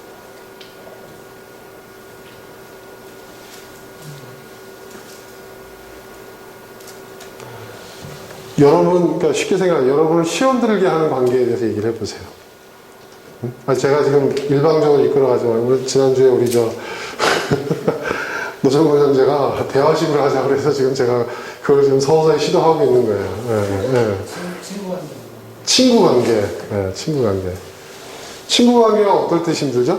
보통? 예. 제 설교 안에는 다 들어가 있어요. 지금. 근데 여러분들한테 끌어내는 거예요. 예. 친구 관계 뭐 어떨 때 힘들어요? 시험 점수 나왔을 때. 어? 시험 점수 나왔을 때. 시험 점수 나왔을 때? 왜? 어떤 부분에서? 아, 친구와 경쟁해야 되니까? 아니면? 비교돼서? 어? 정확하게 한번 얘기해봐. 친구 관계가 어떨 때 여러분 힘듭니까? 자꾸 불러낼 때. 여러분, 한국 남자들이 제일 힘들어하는, 또 제일 좋아하면서 제일 힘들어하는 단어가 뭔지 아세요? 의리라는 단어예요, 의리. 의리. 그쵸? 예. 의리. 우정. 뭐 이런 거 있잖아요. 저도 괴로워요. 예. 어떻게 해야 될까요? 도대체 이 문제에 대해서. 여기 그 여성분들 아셔야 된다. 여성분들이 모르는, 여성분들은 내가 싫으면 그만이지. 이 가능해요. 여자들은 어느 정도 가능해요. 남자는요, 내가 싫으면 그만이지가 이게 잘 안 될 때가 많아요. 그렇죠? 정말 형제. 장모님도 그렇죠? 예? 나는 싫은데 끌려가야 될 때가 있어요. 그럼 여자들은 이 바보같이 끌려가 이런 생각을 하잖아요. 근데 그렇다는 거죠. 여러분, 친구 관계가요, 사실은 정말 우리한테 좋은, 우리에게 큰 어떤 영향력을 주는 관계이긴 하지만, 사실 여러분, 친구 관계가 우리의 삶을 풍요롭게 하는 부분이 있지만, 사실은 친구 관계도 굉장히 힘든 거예요. 네, 굉장히 힘든 겁니다. 근데 우리는 무조건 친구 한 번 맺으면 끝까지 가야 된다고 생각하잖아요. 그럴 때마다 여러분 생각하세요. 이게 좀 이기적인 얘기일 수 있는데, 영원한 건 없어요. 영원한 건. 여러분, 서양 사람들 보세요. 뭐, 한 10년 뒤에 만났는데도, 하이, 뭐 하면서 막, 그렇죠. 그런 게 있어요. 그러니까, 10년 동안 안 만났는데도, 어제 만난 사람처럼 막, 그렇게 하기도 하고, 또, 그리고 또 연락이 끊어져도 뭐, 별 문제 없고. 그게 왜 그런 걸까요? 그 차이 한번 생각해 보신 적 있어요? 이해관계가 비슷해요. 이해관계가 비슷해서? 비슷한 면도 없지 않아요. 뭐 그런 것도 있을 수 있겠죠. 왜 그럴까요? 굉장히 여기에 어떤 비밀이 하나 숨겨져 있어요. 친구 관계. 그러니까 친구한테 잘못하면 이 사람 아주 몹쓸 사람, 뭐 이렇게 생각을 하잖아요. 또 어떨 때는 또 친구가 보고 싶을 때가 있어요. 그런데 여러분, 우리가 알아야 될 게 있어요. 우리가 어렸을 때는 친구 관계가 인간관계 전부였어요. 그렇죠? 인간관계 전부죠. 그죠? 그렇지 않습니까? 뭐 부모님과의 관계, 가족관계 빼놓고는 그게 전부죠. 그리고 나의 삶이 확정되어 있지 않은 상태였어요. 그렇죠? 그런 속에서 친구가 된 거죠. 네? 제 친구들, 제가 중고등학교 때 친구들 정말 많은데요. 그 친구들 소식을 가끔 들어보면, 뭐, 직종이 참 다양해요. 외국 나라 살고 있는 친구부터 시작해서 배 타고 있는 친구, 뭐, 대학 강당에 서 있는 친구, 의사가 된 친구, 심지어는 뭐, 도망 다니는 친구. 예? 많이 있어요. 근데 여러분, 그 친구 관계라는 것이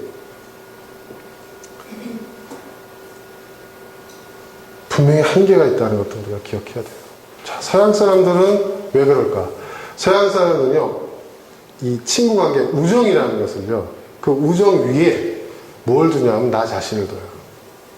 저는 그게 예전에 굉장히 이기적으로 생각했어요. 아, 서양 애들은 응? 그렇단 말이에요. 지 손해 안 보내려고 하고. 예. 그러니까 뭐 잘 데 없으면 예전에 우리는 어땠어요? 젊었을 때 친구네 집 막 가서 잘 수도 있고 그렇잖아요. 예? 뭐 지금은 안 되지만 그럼 지금 그랬다가 쫓겨나겠죠, 그 집에서. 근데 서양 애들은, 서양 사람들은 그런 게 있어요. 예. 뭘까요? 그쵸. 우리가 개인이라는 것을 생각을 해봐야 됩니다. 개인. 우리가 생각하는 자유는요, 서양 사람들이 얘기하고 있는 것은 개인에서 출발하는 자유를 얘기해요.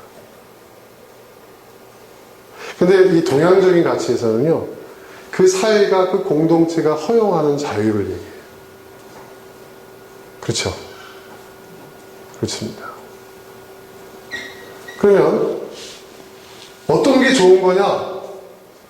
어떤 게 좋은 건지는 저도 잘 모르겠습니다. 그런데 이거 참 이상하지 않아요? 제가 제일 이해가 안 되는 게 그런 부분이 있어요. 한 10년을 산 부부예요. 이혼했어요? 각자 재혼했어요? 그래도 만나요. 어떻게? Just friend.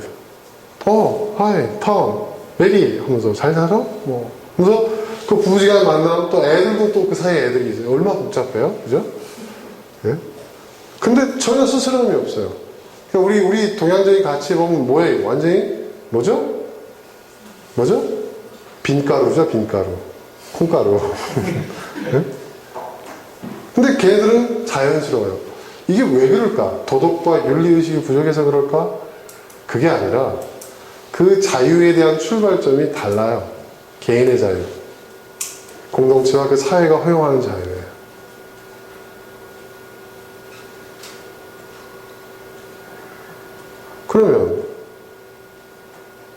그러면 이제 이 한국 사회에서 살기, 한국은 엄연한 동양 사회인데 한국 사회에 살기 위해는 남은 어떻게 해야 될까?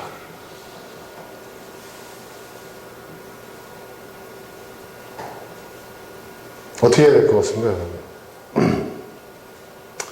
친구 관계는 가지치기와 같습니다. 여러분, 가지를 잘 치면 어떤 일이 벌어지죠? 그 나무가 더 잘 자라고요. 열매가 실해지죠. 그렇죠? 그렇죠, 여러분. 근데 그냥 내버려두면 어떻게 되죠? 나무가 부실해져요. 열매도 맺지 못해요. 그렇죠? 친구 관계는 가지치기와 같습니다. 가지치기는 뭐예요? 그냥 잘라낸다는 의미의 가지치기가 아니라 뭐예요? 가꾼다, 정리한다는 그런 의미입니다. 여러분, 친구 관계에서도요, 그러니까 내가 살아있는 한 계속 가지고 가야 할 친구 관계가 있고요. 그런 우정과 의리가 있고요. 경우에 따라 그냥 좋은, 적당한 거리를 가지면서 그냥 유지해주는 정도만 되는 그런 관계도 있을 수 있어요. 그런 관계에 뭐예요? 꼬리표라고 할까요? 그거를 그 택이라고 할까요? 그 택 작업을 여러분들이 잘 하셔야 돼요. 택 작업 뭔지 아세요? 네? 제가 상품 분류할 때요. 참 이게 어쩔 수 없어. 업이 그러다 보니까. 이 물류창고에서 물건 나갈 때요. 택 작업을 하거든요. 그러면 이게 이 물건의 이 다루는, 이게 유리 제품입니다. 이건 깨질 수 있습니다. 이거부터, 이거는 이제 특별한 주의가 필요 없는 제품들 이렇게 나누거든요. 예? 그래서 그 분류에 의해서 이걸 취급하는 거나 또 화물차에 실릴 때 우선순위가 달라져요. 마찬가지로 우리 친구 관계도 그래야 된다는 겁니다. 모든 관계를 다 유지하고 다 하지 마세요. 그거 자체가 여러분들은 뭐냐? 욕심일 수 있어요. 여러분의 욕심이고요. 또 그런 친구를 두고 있는 여러분은 어떤 친구가 부담스러워 할 수도 있어요. 그렇다고 해서 친구 관계를 다 끊을 수는 없는 거고. 그래서 여러분, 그런 게 있어요. 여러분이 어떤 관계를 우선순위에 둘 것인가? 예? 어떤 관계를 우선순위에 둘 것인가를 한번 정리해 보죠. 그러면 여러분 친구 관계가 굉장히 편해질 수 있습니다. 네, 편해질 수 있습니다. 그러면 여러분 마지막으로 관계의 우선순위를 이야기할 때에 여러분 어떤 관계를 가장 우선순위에 두겠습니까? 아까 뭐 혈연관계, 이해관계, 뭐 또 친구관계, 부부관계. 부부관계는 내가 나중에 얘기할게요. 이거는 굉장히 어려운 문제이기 때문에 또 제가 또 말할 만한 자신이 없습니다. 솔직히. 예. 그럼 제가 네? 그러니까 친구관계 얘기했잖아요. 예. 교우관계. 교우도 사실은 친구예요. 예, 친구라고 보면 돼요. 예. 여러분 친구라는 것은 우리는 아니 그러면 장로님하고 도종원 형제가 친구란 말이에요? 친구죠. 저하고 의찬이하고 친구예요, 여러분. 이상하세요? 아니 예전에 중국 어떤 네. 아이 부부하고 얘기가 네. 나오다가 그분이 나이 60 정도 되시는 네. 분인데 저한테 친구라고 그래서 네. 어떻게 친구냐고 제가 그랬더니 그럼 공자님이 가르치면 장가요. 아, 그래서. 그러니까 우리는 그 맞아요. 정확하게 얘기했어요. 나이가 중요한 게 아니라 친구라는 것은 뭐냐면 동반자적인 그런 관계를 얘기하는 거죠. 친구가 될 수, 누구하고 친구 될 수 있어요? 저하고 수림이 사림이 친구죠. 네. 그래서 만만한 얘기 아니다. 자, 그 어떤 관계에서 여러분이 어떤 우선순위를 둘 것인가? 그 관계에서. 그 관계에서. 그러니까 혈연 관계에서 어떤 우선순위를 둘 것인가? 그리고 이해관계에서 어떤 우선순위를 둘 것인가? 친구관계에서 어떤 우선순위를 둘 것인가? 모든 그러니까 어떤 관계라고 이렇게 맥락을 맺을 수가 있잖아요. 우리가 묶어줄 수 있는 그 관계 속에서 그 안에서 여러분이 우선순위를 정하라는 거예요. 그리고 그 우선순위에 따라서 움직이라는 거예요. 그리고 그것을 여러분이 철저하게 이걸 지키고 일관성 있게 움직이면요. 상대방들도 그 어떤 관계에 있던 분들도 그것을 받아들여요. 그거 굉장히 중요한 겁니다. 그것이 여러분 자신을 지키는 거예요. 여러분의 인생을 더 풍요롭게 할 수 있어요. 예를 들어볼까요? 제가 아는 목사님은요, 절대 명절 때 고향집 가지 않습니다. 절대 가지 않습니다.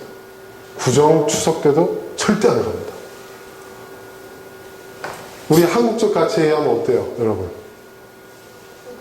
네? 굉장히 좀, 그쵸? 친척들한테 욕도 많이 먹겠죠? 네? 그런데요, 제가 이걸 또 들어보면 또 그걸 다 받아들인대요. 왜 그럴까? 이분 굉장히 합리적이신 분이에요. 이 목사님이. 네. 그래가지고요, 뭐냐면, 명절 때 그 많은 사람들 오고 가고 하는데 자기는 혼자 가면 싫다 이거예요. 이분은 뭐예요? 평상시에 잘하자 이거예요. 1년에 한두 번 딱 갔다 오세요. 그리고 평상시에 전화하고. 예. 그리고 명절 때는 내가, 오히려 명절 때 뭐예요? 다른 사람들은 다 아무것도 안 하고 쉴 때 자기는 정말 자기 하고 싶은 걸 하시는 거예요. 그 시간에. 목사님이니까 주말에, 사실 여러분이 저를 불쌍하게 봐야 돼요. 일주일 내내 일하죠. 주말에 나오죠. 정말 여러분 저 불쌍하게 봐야 됩니다. 진짜. 근데 그 목사님도 어때? 쉴 여가가 없는 거예요. 그러니까 어떻게 해요? 그리고 자기가 하고 싶은 걸 못해요. 그러니까 연휴 때요. 이분은 자기가 정말 하고 싶은 걸 하시더라고요. 처음에 욕 많이 먹었대요. 제가 물어보니까. 욕 많이 먹었대요. 근데 그렇게 한 줄기차게 10년을 끌고 가니까요. 주변에 있는 사람들 아무도 그 사람한테 그걸 기대 안 한대요. 네. 오히려 한 20년 가까이 되니까, 그렇게 하신 지 20년 가까이 되니까요. 그 명절 때쯤 가까워서 집에서, 고향집, 시골집에서요. 막 뭘 보내준대요. 네. 이거 먹으라고. 명절 때, 명절이니까 송편이라도 먹으라고 하게 보내준대요. 네. 그럼 또 감사하다고 전화하고. 저는 그분을 보고, 야, 이 양반이야말로 관계의 고수다.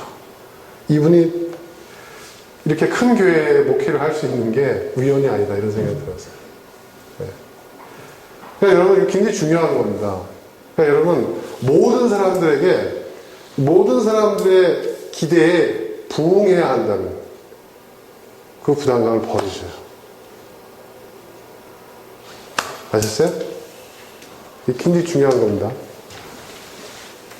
저도 장손이다 보니까 그게 있었어요. 어른들, 동생들, 친척들, 또 뭐, 목사가 되는 교인들. 다 내가 뭔가 그들의 기대에 어느 정도는 내가 부응해야 된다는 부담이 있었어요. 예.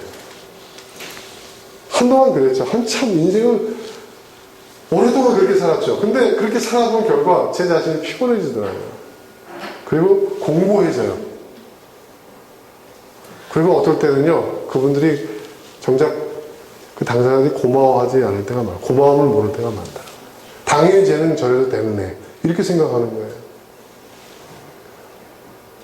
그래서 어느 시점에서 내가 이대로는 안 되겠다 해서 제가 제 색깔을 내기 시작했죠. 목소리를 내기 시작했죠. 저희 부모님 교회 안 다니시잖아요. 장손 집안이에요. 저희는 제사를 지내지 않으면 배가 끊겨요. 저희 제사에 대한 대대로 내려오는.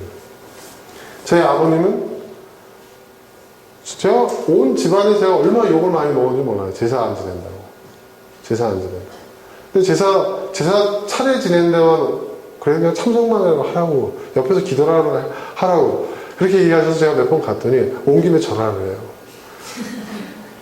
안 한다고 했더니 쭈비쭈비 했더니 어른들 삼촌들 막 그냥 야단을 치는 거예요. 그래서 제가 아예 안 가버렸어요. 아예 안 가버렸어요. 명절 때 제사 끝날 때쯤 가요.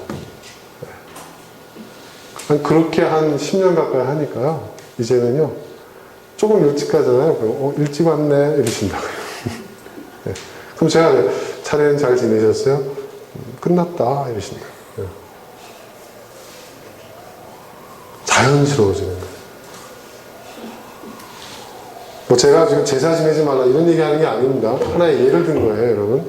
그러니까 중요한 건 뭐냐면 여러분들 주변에 있는 어떤 관계에 있는 사람들한테 그걸 다 할 필요 없다는 거예요. 이게 중요한 겁니다. 지금 저희 애들도 이제 컸잖아요. 예전에는 애들이 뭘 얘기하면 저는 웬만하면 다 들어주려고 했어요. 근데 지금은 이제 안 합니다. 그렇게. 네, 안 합니다. 뭐 아이들의 독립심을 키워주기 위해. 이제 저희들 집에서 제가 아르바이트 시켜요. 네. 경빈이는 그 아파트 사니까 이제 쓰레기 버려야 되잖아요. 뭐 버리는 날 딱 정해져 있잖아요. 15층 꼭대기에서 이제 버리러 이제 그 아르바이트 해야 용돈 받을 수 있고. 그리고 딸은 제 와이셔츠를 다려야 됩니다. 네. 한 장당 5,000원. 비싸죠? 근데 왜 비싸냐면 제가 다리지를 못해요. 몇 시간을 다녀도 4장, 뭐 5장, 6장. 네. 속도가 빨라지면 가격을 내려야 되겠죠. 생산성이 높아지면. 네. 그래서 그렇게 하는 거예요. 그러니까 이제 옛날에 아빠가 그냥 막 송금 막 해줬죠. 돈을 막 통장 넣어주고 막 뭐 필요하다고 뭐. 근데 이제 그렇게 안 해요. 왜 그렇게 안 하느냐. 동심을 키워주시기 위해서도 그렇지만 이제는 좀 애들한테 쓰는 돈이 좀 아깝더라고요. 이제는. 그래서 제가 지금 우리 딸이 영국에 지금 유학 가려고 준비하는데 제가 분명히 얘기했어요. 제가 낸 조건이 있어요. 몇 가지 조건이 있어요. 뭐 이제 시간 10시 반까지 들어와야 되고 공부 열심히 해야 되고 생활 뭐 이런 거 이거 안 지키면 제가 학교 안 대주겠다고 했습니다. 네. 왜냐하면 제가 생각할 때 기본적으로 지켜야 될 이걸 안 지키면 학교를 가본들 소용이 없어요. 제대로 유학생을 할 수가 없거든요. 네. 안에서 새는 바가지는요 반드시 밖에 나가면 더 셉니다. 그걸 어떻게 잘하냐고요? 제가 그래 봤거든요. 네. 네. 제 주변에 있는 경우를 봐도 다 그랬거든요. 자, 그렇게 해서 저는 우리 아이들한테는 인색한 아버지가 됐을지 모르겠지만 제 삶은 풍요로워졌습니다. 좀 더 행복해진 것 같습니다. 네. 네. 입을 휘쭉거리고 있어요, 제 딸이 어떻게 해서. 자, 여러분. 정리해 봅시다. 관계가 있어요. 어쩔 수 없이 받아들여야 되는 관계가 있다고 했죠. 그건 어떤 관계? 네? 어떤 관계? 그렇지. 혈연 관계는 받아들여야 돼, 이거는. 뭐, 그냥 그러려니 하고 받아들여야 되는 관계. 자, 그 다음에 두 번째 어떤 관계가 있다고 했죠? 이해관계. 자, 이해관계에서 어떤 문제가 발생했을 때는 그 관계에서 발생한 문제를 해결하기 위해서는 어떻게 해야 된다고요? 네? 그치요. 그 울타리를 쳐야 된다는 거. 예. 그 관계, 이해관계가 나의 삶의 깊숙이 침범해 들어오지 못하게 만들어야 됩니다. 그래서 이해관계가 내 삶의 상당히 많은 부분을 차지해버리게 되면요. 나중에 그 이해관계가 깨지거나 무너졌을 때 내 삶도 무너져버립니다. 그러니까 울타리를 쳐야 된다는 거. 어느 영역 이상은 못 들어오게 해야 된다는 거. 그리고 문제가 발생했을 때 어떻게 된다고요? 그 이해관계에 함께 엮여져 있는 사람들과 그 문제를 같이 해결하려고 노력해야 된다. 이게 굉장히 중요한 얘기예요. 네. 중요한 얘기입니다. 여러분. 혼자서 해결하려고 하면 안 됩니다. 그리고 이해관계에서 깨졌을 경우에는 어떻게 해야 된다고요? 원수를 만들면 안 됩니다. 네. 원수를 절대로 적을 만들면 안 됩니다. 제가 그래서 사절단을 보냈잖아요. 선물을 잔뜩 실어가지고.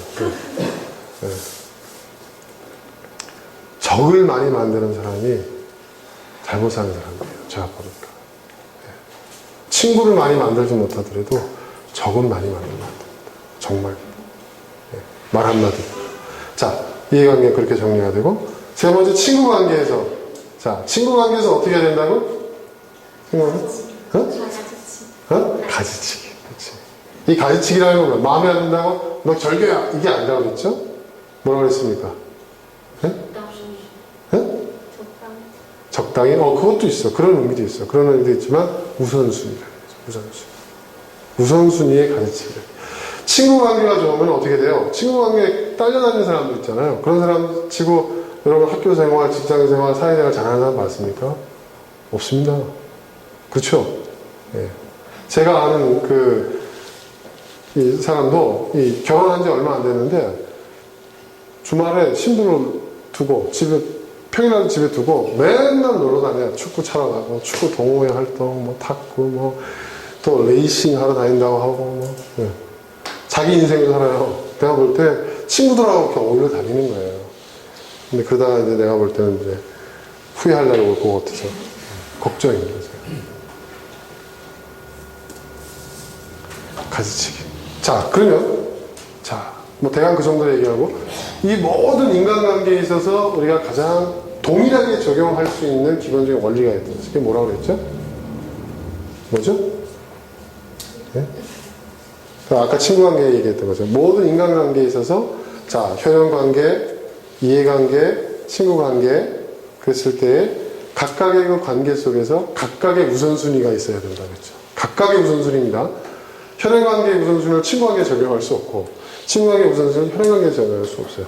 우선순위를 정해야 되고, 정해놨으면 어떻게 해야 된다고요? 여러분, 줄기차게 실천. 네, 최소한 10년은 이렇게 한다. 네, 욕을 먹든 뭘 하든. 이게 굉장히 중요하다고 했습니다. 이렇게 했을 때 어떤 일이 벌어지느냐? 상대방이 그걸 받아들입니다. 네.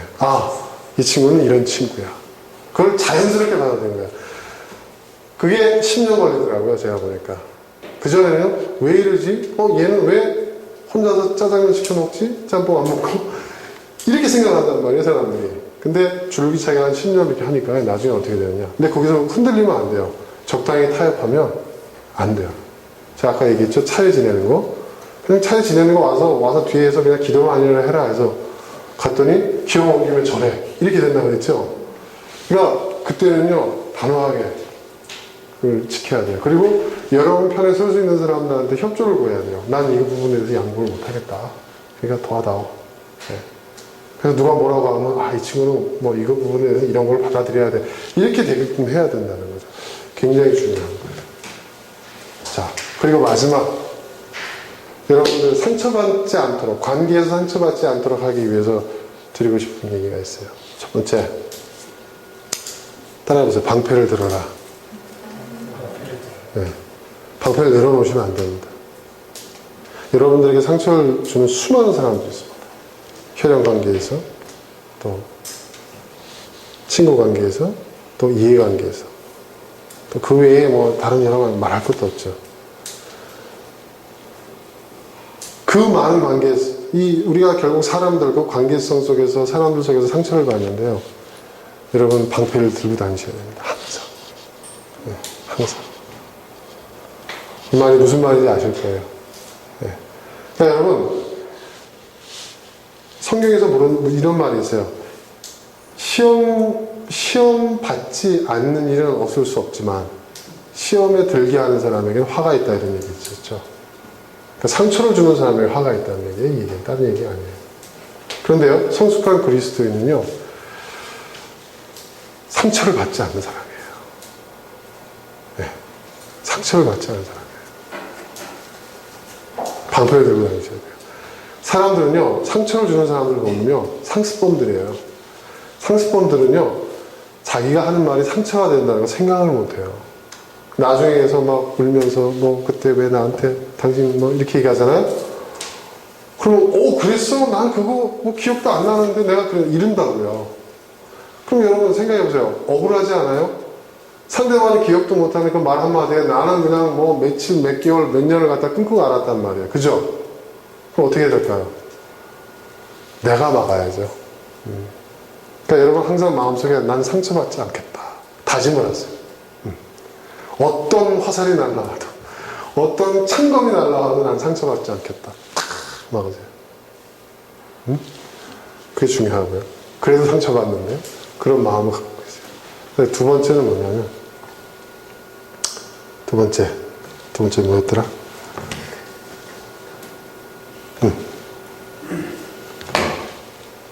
아까 얘기한 거. 모든 사람들의 기대에 부응하려고 하지 마세요.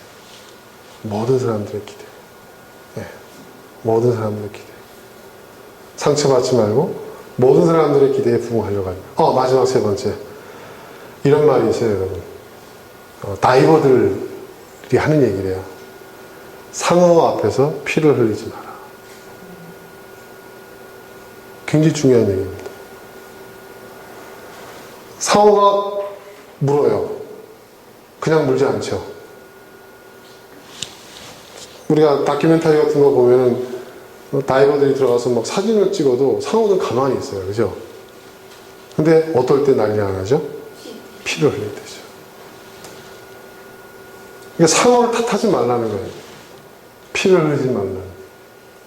이게 무슨 얘기일까요? 네?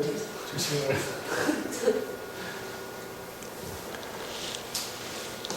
피를 보이지 말라고. 맞아요. 조심하라는 얘기인데,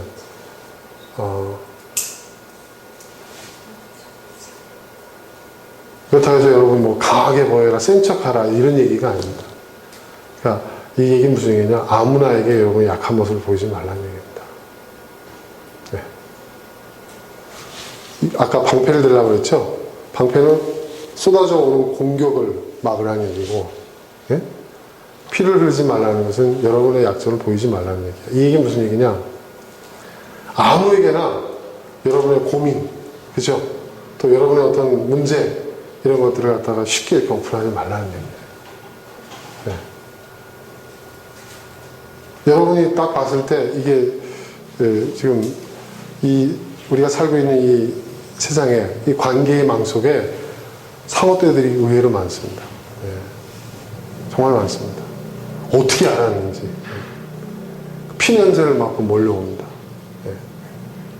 그러니까 그럴 때 내가 생각할 때 정말 이 사람들은 이 관계는 더 이상 유지할 필요가 없는데 왜 자꾸 이런 사람들이 나에게 올까?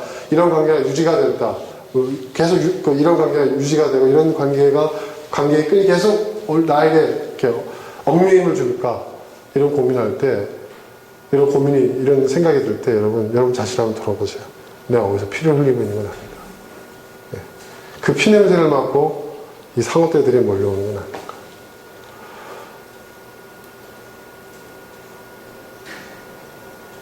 자, 오늘 여러 가지 내용을 얘기했습니다. 여러분한테 실질적인 도움이 되기를 바라는 마음에서, 그리고 제가 일일이 성경 구절은 갖다 붙이지 않았지만 이제 우린 그건 졸업해도 되잖아요. 그죠? 지금 말씀드린 이 내용은 다 성경에 관련 성구들이 다 있어요. 근데 그런 거 그냥 일일이 얘기하면서 하는 것보다는 이렇게 이야기식으로, 첫째는 뭐 둘째는 뭐 이렇게 하는 것보다 이야기식으로 풀어나가는 게 더 좋을 것 같아서 굳이 그렇게 하지 않았습니다. 근데 궁금하시면 저한테 얘기하시면 제가 관련 성구도 알려드릴 수 있고요. 근데 사실 여러분 그런 걸 알고 싶으면 인터넷 쳐보세요. 주제 탁 치고 관련 선고 대한선서공부에 들어가서 딱 하면요 뭐 쭉쭉 뜹니다. 물론 거기에 뭐 상어의 앞에서 피 흘리지 마라 뭐 이런 주제는 없지만은 예. 예. 그러니까 여러분 좀 임팩트 있게 여러분들이 좀 기억하시기 쉽게끔 하기 위해서 제가 하는 거예요. 그 다른 표현을 할 수 있어요. 뭐 황소 앞에서 빨간 옷을 입지 말라 뭐 이런 식으로 그죠? 예. 표현을 좀 재밌게 한 거니까. 근데 그게 무슨 의미인지는 아실 거예요. 그러니까 여러분들이 그걸 명심하십시오. 제가 요즘 그런 생각이 듭니다. 제가 요즘 죄송합니다. 나이를 먹어갈수록 점점 자유해집니다. 네. 그 자유라는 것이 저는 예전에 어떤 구속으로부터 벗어나는 것이 자유라고 생각을 했어요. 그게 아니더라고요. 점점 자유해집니다. 저는 제 자신의 욕망으로부터도 자유해지고, 네? 어떤 욕심, 어떤 미련, 네? 그리고 헛된 어떤 그런 거 있잖아요. 그런 꿈들. 근데 그런 것부터 자유해지니까요. 사람이 세상을 바라보는 관점이 많이 달라지더라고요. 네? 애들을 잘 키워야 된다는 어떤 그런 거 있잖아요. 뭔가 또 목회자로서 보여줘야 된다는 어떤 그런 거로부터도 자유로워졌어요. 근데 그 자유해진 것이 어디에서 비롯된 것인가 라고 생각을 해보니까 바로 하나님과의 관계였던 것 같아요. 마지막으로 결론 내릴 때 하나님과의 관계 얘기 안 할 수 없죠. 하나님이 여러분을 사랑하십니다. 여러분 그거 믿습니까? 근데 그 사랑은요, 여러분이 무엇을 하든 어떻게 되든 그 사랑은 변함이 없습니다. 물론 여러분이 하나님을 저버리고 죄 짓고 잘못하면 아프시겠죠. 예? 슬퍼하시겠죠. 하지만 그렇다고 해서 여러분을 버리지 않습니다. 하나님은. 그것 때문에 버리시는 분이 아닙니다. 아가페 사랑이라고 하지 않습니까? 그러니까 저는 요즘 내가 이 커피밀 사업을 꼭 성공시켜야만 하나님께 인정받고 하나님께 사랑받는다. 그게 아니라 망해도 망하면 좀 속상하고 피해가 크겠지만 망해도 하나님과 나와의 관계는 문제가 없다. 네. 지금까지 제가 보면 돌아보면요, 제가 정말 잘못 살아왔던 것 같아요. 잘못해온 거죠. 예. 후회하는 일들이 너무나 많아요. 목회자로서도 그렇고. 예. 근데 어쩔 수 없죠. 근데 그렇게 잘못 살아왔음에도 불구하고 하나님께서는 변함없이 지금도 저를 사랑하고 계시거든요. 여러분, 그런 확신을 가질 수 있는 관계가 있다는 거 얼마나 큰 축복입니까? 그렇죠? 근데 그걸 다 갖게 되니까요, 자유해지더라고요. 모든 책임과 의무와 또 어떤 회한과 어떤 그런 죄책감과 예? 어떤 그런 미련, 그런 욕심으로부터.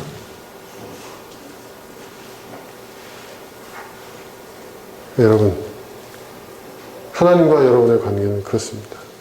그러니까 여러분이 참 다행스러운 거는 전 믿어요. 여러분이요, 교회 안 나오시고 하나님을 떠났다 하더라도 하나님 절대 여러분을 포기하지 않으십니다. 여러분 사랑하십니다. 끝까지 여러분 사랑하실 겁니다. 물론 여러분이 어떤 선택에 대한 여러분의 한 선택에 대한 스스로의 책임은 져야 되겠지만 그러나 하나님이 여러분을 향한 그 사랑은 절대로 변하지 않는다. 와, 그거 하나만 든든하니까 여러분 저는 뭐라 그럴까요? 굉장히 자유함을 얻었습니다. 네. 여러분들도 그런 자유함을 맛보시길 바랍니다. 그리고 이미 자유함을 누리고 계시는 분들도 있을 수 있어요. 자, 오늘 여기까지 하겠습니다. 이제 우리 함께 기도하겠습니다. 우리와 관련되는 모든 관계를 놓고 기도하십시오. 그리고 우리가 이 관계에 성공해서 우리가 이 관계 정말 좋은 관계를 통해서 우리의 인생이 더 풍요로운 더 행복한 그런 인생이 될 수 있도록 또 우리와 함께하는 모든 우리와 관계를 맺은 사람들에게도 동일한 은혜가 있도록 기도하시기 바랍니다. 함께 기도하겠습니다. 아버지 하나님,